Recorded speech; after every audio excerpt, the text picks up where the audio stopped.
Euzu billahi mineşşeytanirracim. Bismillahirrahmanirrahim. Elhamdülillah ve salatu ve selamu ala Resulillah. Değerli arkadaşlar, Muhammed Ali Es-Sabuni'nin Et-Tefsirul Vadih El-Müyesser adlı eserinden Berae suresi birinci ayetinden 16. ayetine kadar olan kısmının tefsirinden ikinci dersimizi yapmak üzere birlikteyiz. Geçen dersimizde tam olarak 5. ayetin başına gelmiştik. 5. ayetin başında kalmıştık. Kaldığımız yerden okumaya devam ediyoruz. Diyor ki فَاِذَنْ سَلَخَ الْاَشْهُرُ الْحُرُمُ فَاقْتُلُوا الْمُشْرِك۪ينَ حَيْثُ وَجَدْتُمُوهُمْ وَخُذُوهُمْ وَاحْصُرُوهُمْ وَاقْعُدُوا لَهُمْ كُلَّ مَرْصَدٍ فَاِنْ تَابُوا وَاَقَامُوا الصَّلَاةَ وَآتَوُا الزَّكَاةَ فَخَلُّوا سَب۪يلَهُمْ اِنَّ اللّٰهَ غَفُورٌ رَحِيمٌ. فَاِذَنْ سَلَخَ الْاَشْهُرُ الْحُرُمُ Haram aylar sona erince, haram aylar bitince faktulul müşrikine, müşriklerle savaşın. Müşrikleri, yani tabi bu müşrikler belli müşrikler. Yani önceki ayetlerde efendim özellikleri, nitelikleri belirtilen müşrikler. Yoksa efendim Allah'a şirk koşan kim varsa yeryüzünde anlamında değil. Hangi müşriklerdi? Efendim daha önceki dersimizde de söylemiştik. O günkü işte Müslümanların karşısında yer alan müşrik kesimleri 3 sınıfa ayrılıyordu. Efendim birinci sınıf Müslümanlarla antlaşma yapıp antlaşmalarına sadakat gösteren müşrikler. Bunlarla antlaşma sonuna kadar sürdürülecek. Ne kadar süreli devam ederse etsin sonuna kadar sürdürülecek. İkinci grup müşrik kesim var ki efendim antlaşma yapılmış Müslümanlarla ama antlaşmalarına bağlı kalmamışlar. Antlaşmalarını bozmuşlar. Bunlara 4 ay süre veriliyordu. 4 ay boyunca istediğiniz gibi gezin, dolaşın, ticaret için veya bize karşı savaş hazırlığı için olsun istediğiniz gibi dolaşın. Efendim yandaş mı bulacaksınız kendinize, ne yaparsanız yapın ama 4 ay size düşünme mühleti ve hazırlık müddeti veriyoruz. 4 ay sonra artık ya Müslüman olmayı kabul edeceksiniz, ya terk diyar edeceksiniz yahut da mertçe bizlerle, yani Müslümanlarla savaşmayı göze alacaksınız. Bu ikinci kesim. Üçüncü kesimde efendim Müslümanlarla antlaşma yapıp antlaşmalarla bağlı kaldıkları halde antlaşmaları 4 ay limitin altına düşenler. Bunların antlaşmaları da 4 aya kadar yükseltiliyor, uzatılıyor. Yani onlara da mühlet süre tanınıyor. Efendim yani bu önceki ayete dayalı bir ayettir. Dolayısıyla efendim böyle onunla bağ kopararak okunduğu zaman belki yanlış anlaşılır. Efendim işte o haram aylarda sona erince ve 4 aylık haram aylardan maksat ya meşhur haram aylar olabilir yahut da efendim bu savaşsızlık, ateşkes dönemi, yani efendim savaşın durdurulması dönemi ki 4 ay veriliyordu. İşte o 4 ay sona erince ey Müslümanlar faktulul müşrikine, eğer müşrikler efendim tövbe edip ayaklarını denk atıp efendim Müslümanlığı kabul etmez ve işte yani veyahut da efendim terk ediyar işte Arap Yarımadası'nı terk etmez veyahut da savaşmayı göze alırlarsa siz de onları bulduğunuz yerde öldürün. Yani bu hangi müşrikler? İşte o belli özellikteki müşrikler. Yoksa diyelim ki efendim bir gayrimüslim var efendim kendi halinde, bir de değerli dostlar efendim bu savaşlarda bir takım sınıflara dokunulmuyor. Mesela çocuklara dokunulmuyor, kadınlara dokunulmuyor. Savaşa bizzat iştirak etmediği sürece kadınlara dokunulmuyor, çiftçilere dokunulmuyor. Efendim eğer başka din mensubuysa din adamlarına dokunulmuyor vesaire. Bunlara dokunulmuyor. Yani burada müşrikler belli, yani savaşçı müşrikler. Onlarla bulduğunuz yerde savaşın ve haythu vecettum, nerede bulursanız onlarla savaşın ve huzuhum, onları yakalayın ve hsuruhum, onları muhasara edin, kuşatın ve udu lehum kulle marsad, ve her gelip geçtikleri geçitlerde onların yolunu kesin. Vak'udu oturun lehum onlara karşı kulle marsat. Her geçitin her geçitte yani gelip geçtikleri noktalarda, stratejik noktalarda onları oturup bekleyin. Fe in tabu eğer tövbe ederlerse, yani bu şirklerinden, tutumlarına vazgeçerlerse ve akamus salate namazı kılarlarsa Müslümanlar gibi ve atavuz zekata zekatı verirlerse fehallu sebilehum onları serbest bırakın. Onların yolunu açın. İnnallaha gafurur rahim. Allah, hiç kuşkusuz Allah günahları bağışlayan ve merhamet edendir. Gafurdur, rahimdir. Günahları bağışlayan, çokça bağışlayan, merhametli olandır. Yani müşrik de olsa, daha önce suç dosyaları kabarık da olsa, Müslümanlara kan da kusturmuş olsalar, onları yerlerden, yurtlarından etmiş olsalar, dinlerinden dolayı onlara işkence de etmiş olsalar, tövbe edip bu şartları yerine getirdikleri zaman artık onlar dinde kardeşlerinizdir. Onları rahat bırakın, serbest bırakın. Şimdi tefsirini okuyoruz. Yani izen qadat el eşhurul arba'a. O 4 ay sona erdiğinde 4 ay yani bizim bildiğimiz o bir 4 aylık süre veriliyordu ya. Büyük yani tercihli görüşe göre o 4 ay sona erdiğinde elleti harramallahu fiha qitalahum. Allah'ın müşriklerle savaşmayı haram kıldığı o 4 ay sona erdiğinde faktulul müşrikine haythu vecettumuhum. O müşrikleri, o savaşçı müşrikleri, harbi müşrikleri bulduğunuz yerde öldürün. Fil hilli ve fil haram. İster haram dışında olsun, yani haram Mekke bölgesi sınırı dışında olsun, isterse Mekke sınırı içinde olsun, hilde olsun, haramda olsun. وَحْبِسُوهُمْ فِي الْقِلَاعِ وَالْحُصُونَ Kalelerde surlar, kila kal'anın çoğuludur, hisan da hısnın çoğuludur. Yani kale ve hisarlar da onları hapsedin. Onları kalelerine durmaya mecbur edin ve onları kuşatın. وَقْعُدُوا لَهُمْ فِي كُلِّ طَرِيقٍ Ve gelip geçtikleri bütün yolları kesin. Onlara oturun, o yolları kapatın. فَاِنْ تَابُوا عَنِ الشِّرْكِ Eğer şirkten dönerlerse, tövbe ederlerse وَالْتَزَمُوا بِأَحْكَامِ الْإِسْلَامِ İslam'ın hükümlerine bağlılık gösterirlerse, bağlılık gösterirlerse fi salatin ve zekatin ve sairil erkan namaz konusunda, zekat konusunda ve diğer dini rükünler konusunda İslam'ın ahkamına bağlılık gösterirlerse feda'uhum onların yakasını bırakın ve la teta'arradu lehum onlara ilişmeyin. Fe innallaha vasi'ul mağfireti ve rahme Allah mağfireti, bağışlaması ve rahmeti geniş olandır. Allah'ın mağfireti ve rahmeti geniştir. Kimin için? Kime karşı? Limen tâbe ve enâbe. Tevbe eden ve o kötü tutumundan vazgeçen kimseler için. Vel maksudu min hâzihi te'cil li arba'ati eşhurin. Bu 4 aylık süre verilmesinden maksat, bu 4 aylık süre tanınmasının hikmeti en yetefekkeru fi enfusihim. Kendileri hakkında düşünsünler. Kendileri hakkında derler hani külahını önüne koyup iyice düşünsünler. Ve yahtatu fil emri iyice durumu iyice değerlendirsinler, ölçsünler, bilsinler.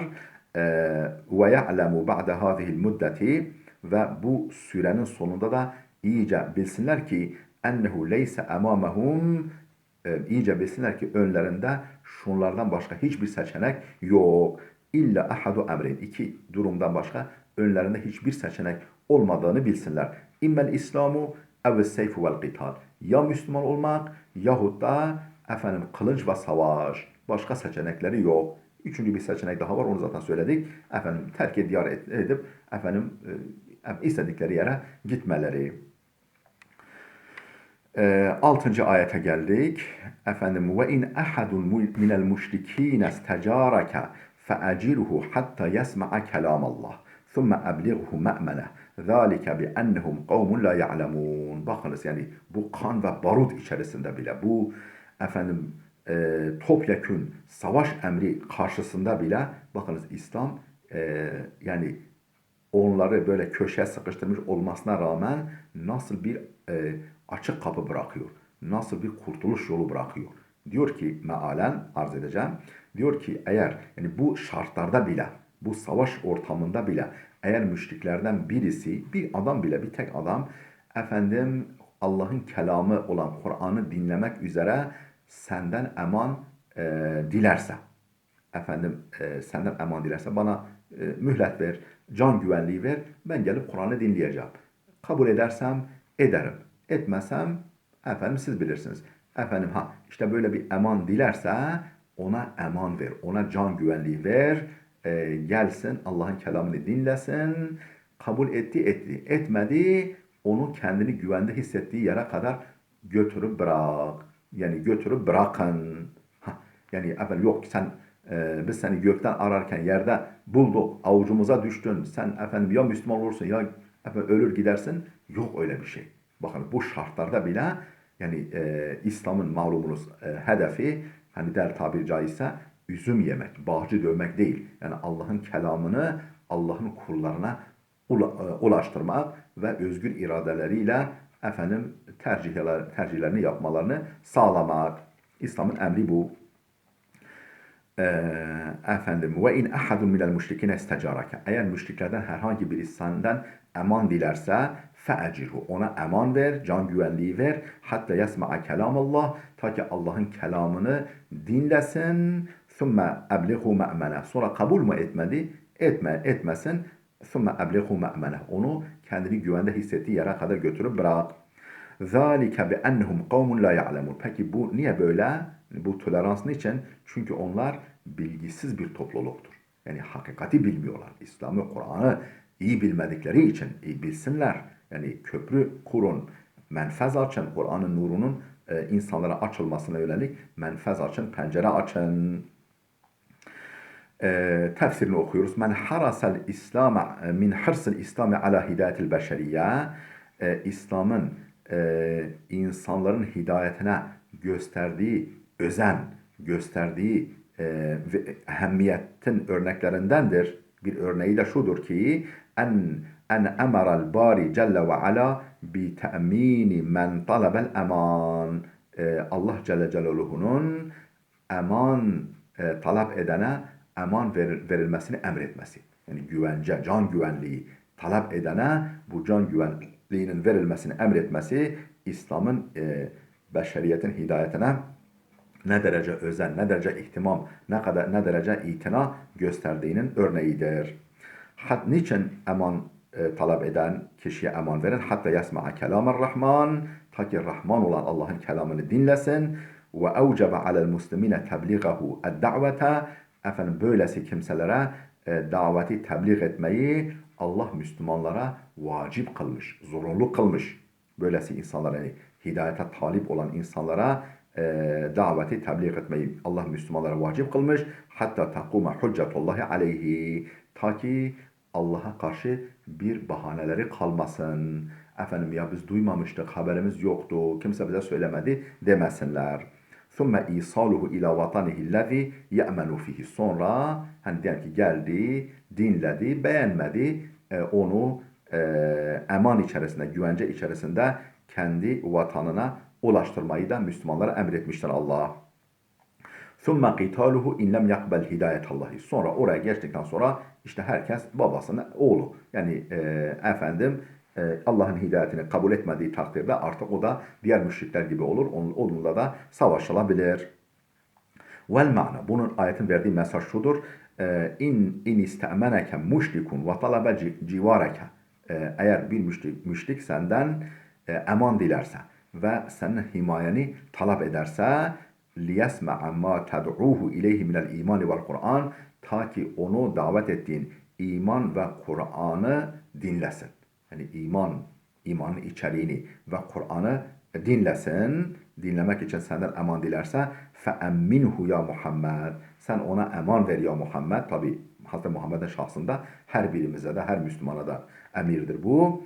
Hatta yasma'a kelamallahi ve yetedebberahu. Ta ki Allah'ın kelamını dinlesin ve üzerinde düşünsün. Ve ya'rife hakikate hâzâ dinil azîm. Ve bu muazzam dinin, bu yüce dinin hakikatini, mahiyetini tanısın. ثُمَّ تُرُكُهُ hatta yerci'a ila vatanihi aminen. Kabul mü etmedi? Sonra onu bırak, kendi yani güven içerisinde vatanına gidinceye kadar. Hatta yanına adam ver, efendim oraya kadar gidinceye kadar, vatanına gidinceye kadar. Ve la yahşa satvete ahadin, kimsenin saldırısından endişesi olmaksızın, yani kendini güvende hissettiği yere ulaşıncaya kadar. ذَٰلِكَ بِسَبَبِ اَنَّهُ لَا يَعْرِفُ حَقِقَةَ دِينِ الْاِسْلَامِ. Bunun sebebi ne? Bu hoşgörünün sebebi ne? Onların İslam dininin hakikatini bilmemeleri. İslam'ı bilseler büyük ihtimalle kabul edecekler. Günümüzde de aynı. Efendim İslam'ın hakikatini bilmemeleri, bunun hikmeti. وَمَنْ جَهِلَ شَيْئًا عَادَهُ. Bir şey bilmeyen ona düşmanlık eder. Yani kişi bilmediğinin düşmanıdır derler ya, cahili olduğu şeyin düşmanıdır. Bir şey bilmeyen kişi ona düşmanlık edebilir. Ve hâzâ gâyetun fi husnil muamele ve keremil ahlak. Bu güzel muamelenin ve yüce ahlakın zirvesidir. Nihayetidir. لأن المراد ليس قتل الكافر. Çünkü murad, maksat kafirleri öldürmek değil. Onlarla savaşmak amaç değil. Bel ikna'uhu ve hidayetehu. Bilakis müşrik de olsa, kafir de olsa onları ikna etmek ve onlar doğru yolu göstermektir amaç. Hatta ya'rifel hakka ve yettebi'ahu. Ta ki hakkı tanısın ve hak yoluna uysun. Ve yetruke ma huve aleyhi minel kufri ve dalal. Ve üzerinde bulunduğu küfür ve dalalet yolunu terk etsin. Bu ayette bitti. Geldik efendim 7. ayet-i kerimeye. ثُمَّ بَيَّنَ تَعَالَى الْحِكْمَةَ مِنَ الْبَرَاءَةِ مِنْ عُهُودِ الْمُشْرِكِينَ وَوُجُوبِ قِتَالِهِمْ بَعْدَ مُضِيِّ الْمُدَّةِ التي ضربها الله لهم فقال سبحانه ثم بين تعالى sonra Allah beyan etti. Neyi? El hikmete minel beraati min uhudil müşrikin. Müşriklerle yapılan antlaşmalardan beri olduğunu, Allah'ın beri olduğunu, peygamberin alakasının, bağının kalmadığının hikmetini beyan etti. Neden? Artık onlarla antlaşmamız kalmamış, bağımız kalmamış, antlaşma bağı ve vücubi qitalihim, onlarla savaşmanın hikmetini beyan etti. Ba'de mudiyil müddeti, o 4 aylık süre sona erdikten sonra elleti darabahallahu lehum, Allah'ın kendileri için belirlemiş olduğu o 4 aylık süre. Fekale subhanehu, beyan etti de Allah şöyle buyurdu, beyan edip şöyle buyurdu. Keyfe yekunu lil müşrikine ahdun indallahi ve inde rasulihi illellezine ahadtum indel mescidil haram. فَمَا اسْتَقَامُوا لَكُمْ فَاسْتَقِيمُوا لَهُمْ اِنَّ اللّٰهَ يُحِبُّ الْمُتَّقِينَ كَيْفَ يَكُونُ لِلْمُشْرِكِينَ عَهْدٌ عِنْدَ اللّٰهِ وَرَسُولِهِ. Allah ve Resulünün nezdinde müşriklerin nasıl muteber bir antlaşmaları kalabilir ki? Keyfe yakun, nasıl olabilir, nasıl kalabilir lil müşrikine, müşrikler için ahdun, bir ahit, bir antlaşma, bir sözleşme indallahi ve inde rasulihi, Allah ve Resulünün nezdinde makbul bir sözleşmeleri nasıl bulunabilir ki? Yani yaptıkları ortada. Onların cemaziyen evvelleri belli. İllellezine ahadtum adel mescidil harami, mescid-i haram yanında, yani bölgesinde kendileriyle antlaşma yaptıklarınız hariç. Hep istisna üslubunu kullanıyor. Hemen hepsini aynı kefe hiçbir zaman koymuyor. Onlar hariç. Nasıl onlarla bir antlaşma, yani Allah ve Resulü nezdinde onlara yönelik bir antlaşma kalabilir ki? Sürdürülebilir ki? فَمَا اسْتَقَامُوا لَكُمْ فَاسْتَقِيمُوا لَهُمْ. O kendileriyle Mescid-ül Haram civarında, yakınında, yani Mekke civarında kendileriyle antlaşma yaptıklarınız istikamette kaldıkları sürece, yani antlaşmalarına bağlılık gösterdikleri sürece فَاسْتَقِيمُوا لَهُمْ. Siz de onlara karşı istikametinizi koruyun. Efendim ahdinizi bozmayın. اِنَّ اللّٰهَ يُحِبُّ الْمُتَّقِينَ. Hiç kuşkusuz Allah efendim bu özel meselede ve her meselede takvalı davrananları sever. Yani ahitlerine bağlılık gösterenleri, hıyanet etmeyenleri, döneklik yapmayanları sever. Ey keyfe yekunu lil müşrikine ahdun ve emanun. Yani müşrikler için nasıl bir ahit ve eman söz konusu olabilir ki? Mu'teddun bihi, yani muteber, efendim kabul edilebilir bir ahit ve emanı olabilir ki endallahi ve rasulihi. Allah ve Resulü yanında, nezdinde. Oysa ki vehum yudmirunel gadra fi kulli ahdin yu'tunehu lil muslimine. Müslümanlara verdikleri her ahitte onlar içlerinde gadri saklıyorlar. Gadir döneklik, hıyaneti, yani kafalarında hıyanet var. Müslümanlara verdikleri her ahitte, her sözde mutlaka içlerinde hıyaneti saklıyorlar, tutuyorlar. Böyle adamlara karşı nasıl, böyle adamların ahdine, antlaşması nasıl itibar edilebilir ki? Nasıl muteber bir ahitleri, sözleşmeleri, antlaşmaları bulunabilir ki Allah ve Resulün nezdinde? فَلَا تَطْمَعُوا فِي وَفَائِهِمْ لَكُمْ. Onların size vefa göstermelerine ümit etmeyin. Böyle bir şey ümit bağlamayın, beklemeyin. فَلَا تَطْمَعُوا فِي وَفَائِهِمْ لَكُمْ. Size karşı vefa göstermelerine tam beklentisinde olmayın. Ve tumsikuhum bil ahdil vefa lekum ve temassukuhum bil ahdi khida'an فلا تطمعوا في وفائهم لكم وتمسكهم بالعهد خداعا. Efendim, daha doğrusu ve temessukum bil ahdi khida'an. Onların ahda bağlılık göstermeleri tamamen khida'an, yani kandırmacadır. Lakin men ahettumuhu minel müşrikine bi civari beytillahil haram. Fakat Beytullahil haram, yani Kabe civarında kendileriyle antlaşma yaptığınız müşriklere gelince ve lem yankudul ahda, ve ahitlerini bozmayan bu müşriklere gelince femadamu mustakimine ala ahdihim, onlar ahitleri üzerinde istikametle yürüdükleri sürece multazimine bihi, o ahitlerine, sözleşmelerine bağlılık gösterdikleri sürece festakimu entum lehum alel vefa, siz de vefa üzere onlara karşı istikametli olun. Orada yani istikamet yolunda, vefa yolunda siz de yürüyün. لِأَنَّ اللّٰهَ يُحِبُّ مَنْ تَرَكَ الْغَدْرَ وَالْخِيَانَةَ. Çünkü Allah gadri, dönekliği ve hıyaneti terk edenleri sever. Yani gadri, dönekliği ve hıyaneti işlemeyenleri sever. اَلَّذ۪ينَ يُوفُونَ بِالْعُهُودِ. Efendim, ahitlerine vefa gösteren ve يَخَافُونَ الْمَعْبُودِ. Ve bu konuda Allah'tan korkanları sever. Efendim 8. ayete geldik. Keyfe, nasıl olabilir ki, yani nasıl onların Allah ve Resulü nezdinde bir antlaşmaları olabilir ki o hain müşriklerin, ve in yazharu aleykum fela yarqubu fikum illen ve la zimme yurdunakum bi afwahihim ve ta'ba kulubuhum ve ekseruhum fasikun. Keyfe, nasıl olabilir ki, tabi bu istisna dışında o diğer müşriklerin nasıl muteber bir ahdi, peymanı, antlaşması bulunabilir ki ve in yazharul aleykum, size galip gelirlerse, size karşı değil mi böyle güç hissederlerse, la yarqubu fikum illen ve lazim. İllen yani karabeten. Yani size karşı ne bir akrabalık ne bir ahit gözetirler. Ya bunlar bizim akrabalarımız, bunlar bizim işte efendim kabiledaşımız, efendim soydaşımız falan demezler. Yani ne bir akrabalık ne de bir ahdu zimmet, ahdu peyman gözetmezler. Yani bunlar fırsatı ele geçirdiği zaman efendim her türlü kötülüğü yaparlar. Dolayısıyla böyle adamların Allah ve Resulü nezdinde nasıl muteber bir antlaşmaları bulunabilir ki? Yurdunakum bi afwahihim. Yani böyle mağlup durumunda oldukları sürece dilleriyle sizi razı ediyorlar. Yani dilleriyle sizi böyle yani teskin ediyorlar. Efendim avutuyorlar. Ve te'ba kulubuhum. Kalpleri bundan nefret ediyor. Kalpleri sizden nefret ediyor.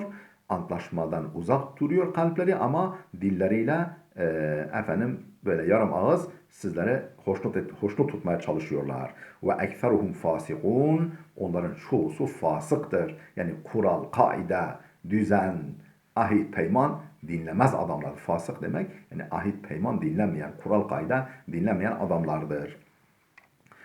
Bu kısım tefsirini okuyoruz. Ta'lilun aharu. Bu li adamil i'tidadi bi uhudil müşrikin. Yani müşriklerin ahitlerine itibar edilmeyeceğine ilişkin yeni bir gerekçe. Başka bir gerekçe. Niçin itibar edilmez? Niçin efendim önemsenmez? Allah ve Resulü nezdinde bunun bir gerekçesi de şudur. Ey keyfe yekunu lehum ahdun mu'taddun bihi andel muslimin. Bunların Müslümanlar nezdinde nasıl muteber bir ahitleri bulunabilir ki ve haluhum hazihi ennehum, oysa durumları şöyle ve ahduhum hazihi, durumları şu, ennehum in yazfaru bikum, size karşı zafer elde ederlerse, size karşı fırsatı ele geçirirlerse la yura'une fi şe'nikum hilfen ve la ahden. Sizin hakkınızda ne bir hilf, yani ne bir yemin ne de bir ahd gözetmezler. Yani ben işte bu yemin anlamına da gelebiliyor. Karabet, akrabalık anlamına da geliyor. Bu yemin anlamını vermiş bizim müfessir. Yurdunakum bil kelamil cemil. Hoş sözlerle, tatlı sözlerle sizi hoş tutmaya çalışıyorlar. Sizi memnun etmeye çalışıyorlar. İn kana lekumu zaferu aleyhim. Ne zaman? Siz galip durumunda olduğunuz sürece. Siz onlara karşı muzaffer olduğunuz sürece. Ve yuhfuna fi nufusihim el adavete vel bagda'a lekum. Size karşı içlerinde düşmanlık ve kin saklarlar. İçlerinde düşmanlık ve kin tutarlar. Ve ekseruhum feceratun kefara. Onların pek çoğu facir, günahkar ve kafirdir. Haricune anit taati. Efendim itaatten çıkmışlardır. İtaat, kural, kaide dinlemezler. Nakidune lil ahdi. Ahdi bozan kimselerdir. Ahit falan dinlemez kimselerdir pek çoğu. Beyyene Teala enne vücube muraatil ahdi. Allah Teala burada beyan ediyor ki ahde muraat, yani ahde bağlılık meşrutun bu muraatil aharine leha. Karşı tarafında o ahde bağlılık şartına göredir. Bağlılık şartına bağlıdır. Yani bağlı kalma şartına bağlıdır. فَاِذَا لَمْ يُرَاعِهَا الْمُشْرِكُونَ müşrikler o ahitlere müraat etmeyince فَكَيْفَ تُرَعُونَهَا entum. Artık siz nasıl müraat edersiniz?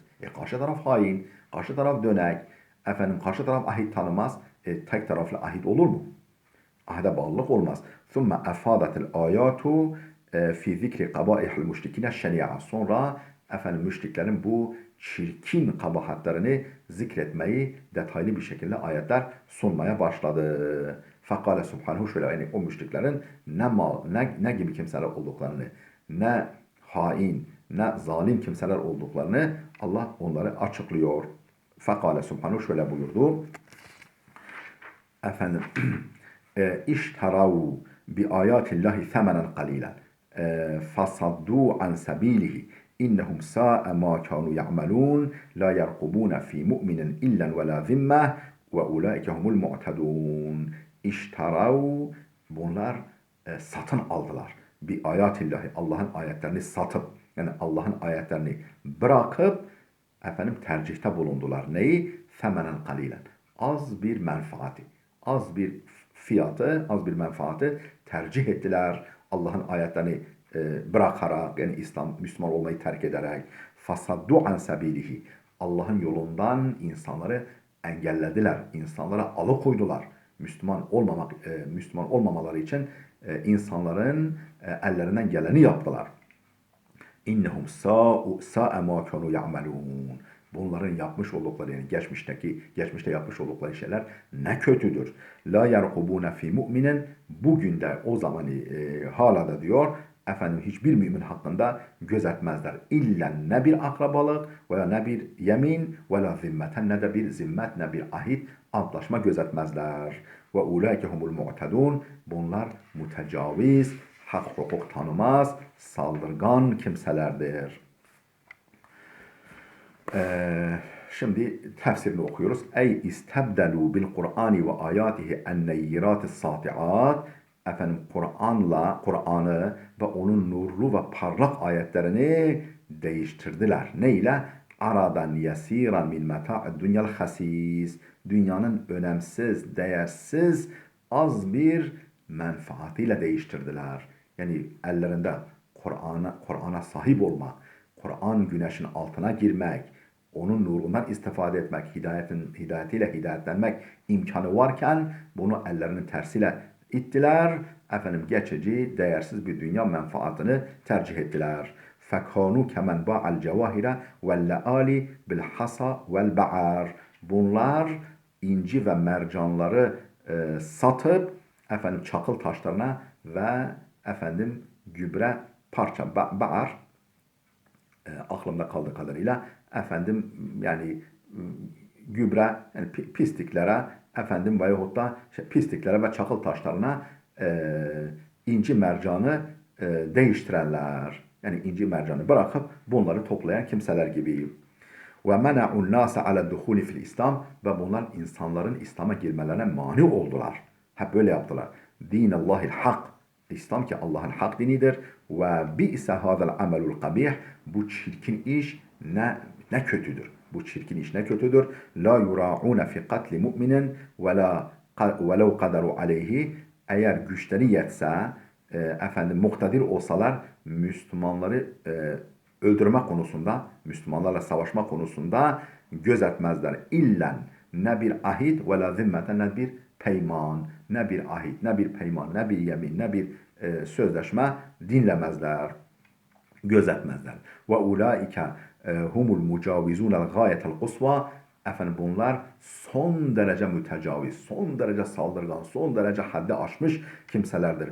Ne konuda? Fi zulmi vel baki, zulüm ve haksızlık konusunda. Ve hasbuhum ennehum fesakatul fecera. Onların fasık ve facir olmaları yetmez mi? Yeter. Onlar fasık ve forma. La ya'rifune li mu'minin hurmeten. Hiçbir mümin için bir saygınlık tanımazlar.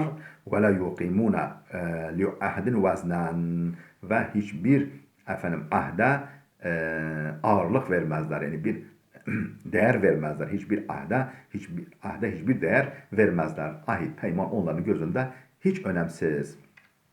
Değerli dostlar burada dursun. Gelecek dersimize kadar Allah'a emanet olun.